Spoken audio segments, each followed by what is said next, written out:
Chapter 26. Breakdown. What am I to you? Spike's question had clearly been brought on by Twilight's earlier comment. It only made sense. He was concerned that Spike would naturally come to hold in his heart, just as Twilight had debated whether or not she was a maternal figure in his life. There was no denying that Twilight loved the little guy with all of her heart, but going so far as to call herself his mother? Even after 6 years, she wasn't sure if she saw herself like that. She did hatch his egg, and she had been the one to raise him, but their relationship was a lot more complicated than that. To the point that going so far as to call herself a mother just never came to mind. At least, not enough for Twilight to make a decision, one way or the other. To her, it didn't even really seem necessary. She did her best to keep Spike safe, happy, and healthy, and that was enough for both her and him. She didn't need a title to prove that. Besides, a mother was supposed to love their child unconditionally. And Twilight would be lying if she said that all of her love for him was just that. And that fact hurt her to no end whenever she was unfortunate enough to make herself think about that aspect of their relationship. Spike, I love you. Her answer came with no hesitation. But it did come alongside the first smile Twilight had been able to show all day. I love you as much as someone can love, and even more than that. I've told you this before. I know. But you said... I don't know. Twilight's eyes narrowed as she studied his body language. He was nervous and unsure of himself, that much was certain.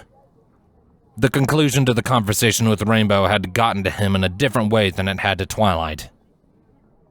She was reminded of the other morning, when Spike had been having an internal crisis over being a dragon. But this was a very different kind of identity dilemma. He was confused and conflicted, and those few words from Twilight had been the trigger for all of it. After a moment's recollection, she suddenly realized that this topic hadn't come up with Spike before. It seemed like it was finally time for some clarification. This problem took unquestionable priority over everything else right now. And seeing as how Spike couldn't even finish his own sentences right now, Twilight surmised that she would need to act with swiftness, grace, and tact. Hopefully, the idea that just popped into her head was one that could do just that. She didn't say anything, not at first. Instead, she approached Spike while he was distracted with his thoughts. She sat on her haunches and waited to be taken notice of, a calm and kindly smile on her face.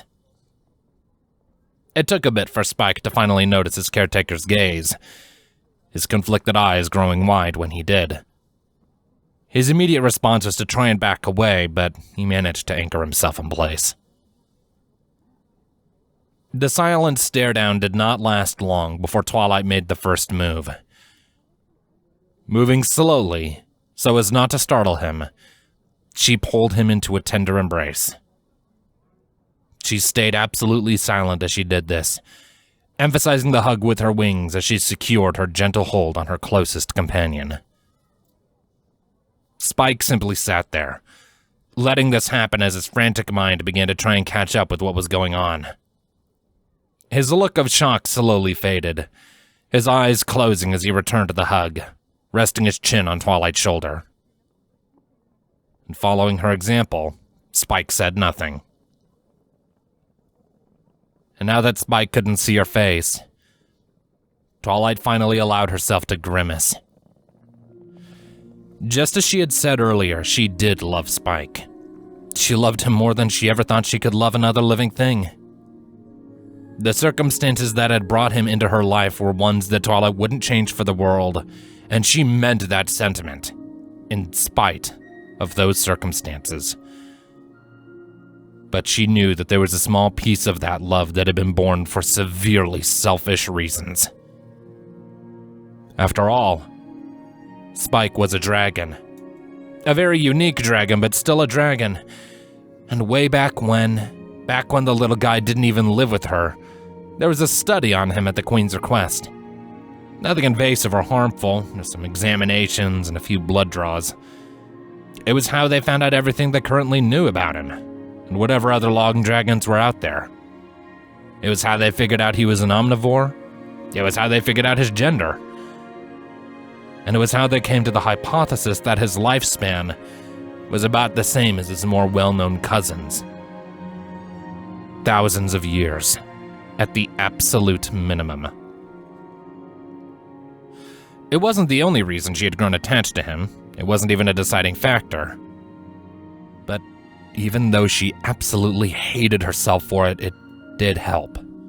It helped in ways Twilight needed the absolute most back when she first became an alicorn. It helped more than any school, or any private lesson, or any attempt at a motivational talk from her family could ever give her.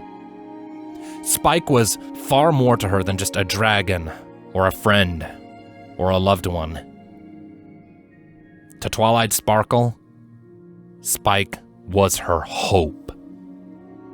And it absolutely tore her apart knowing that she couldn't tell him this. Not yet, at least. He was still young, with his whole long life ahead of him. He didn't need to know the awful truth that, given enough time, he and Twilight would be alone, truly alone. Far more isolated than they had been over these past 2 years. In a way, their travels around the world were a way of preparing them both for the inevitable.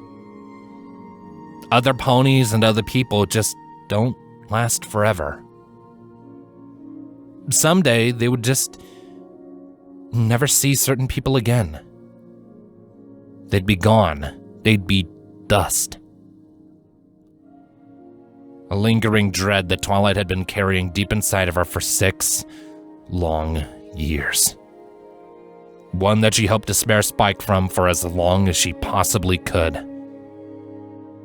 Because how in the world could she possibly explain that to a child? Spike? She spoke slowly in a shaking voice, feeling the tears beginning to well up in her eyes.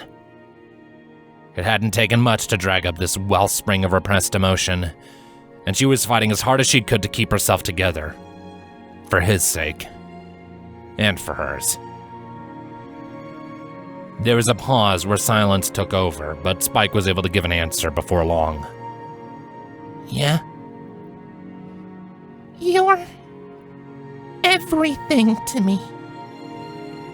She nearly choked on her own words, fighting for all she was worth to hold herself back from just breaking down into a sobbing mess then and there. She held him tighter, shaking as her building emotions began to rouse and writhe within her. This day had been a long and hard one for many reasons, as had the days that had preceded it. All for a variety of different reasons, but now, all that mental and emotional weight was balanced on the deepest and darkest of Twilight's secrets and anxieties. The unspeakable truths that she kept even from Spike, and that she tried to hide from herself. You are everything to me. She emphasized with great intent, lightly sobbing as she lovingly pulled her dragon closer. You are absolutely everything. Don't ever forget that. Please.